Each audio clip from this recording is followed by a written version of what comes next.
e'tiqod bilan hukm barobarmi deb so'rayotgan kishi. Lekin nima so'rayotganini o'zi bilmayapti. Bunaqa bo'lmaydi-da. E'tiqod bu ishonch. Turgan yo'liga ishonib, qat'iy hujjat asosida sobit turishligi bu boshqa masala. Hukm degani bu boshqa.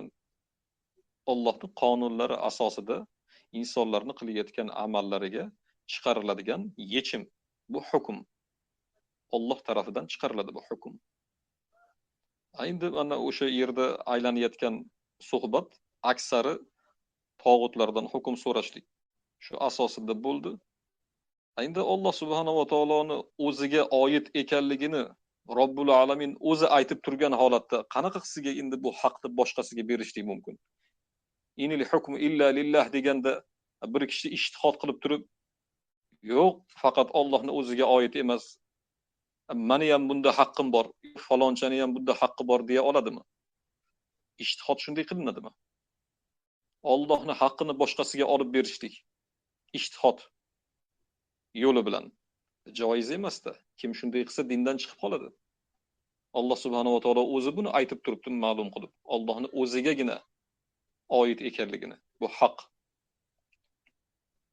Ijtihodiy masala bu boshqa narsa. Namozda qo'lni ko'tarsak bo'ladimi, yo'qmi?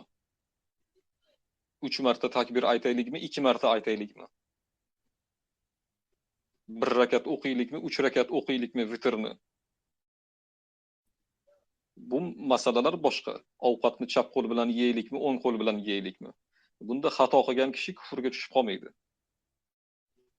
Jangdan oldin taomlanib olaylikmi yo jangdan keyin taomlanib olsak yaxshi bo'ladimi? Bular ijtihodiy masala.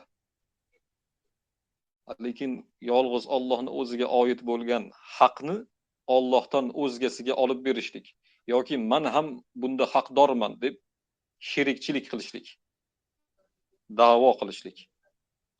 Bu ijtihodiy masala emas-da. Kim ayta oladi endi? Allohning haqqida meni ham haqqim bor deb.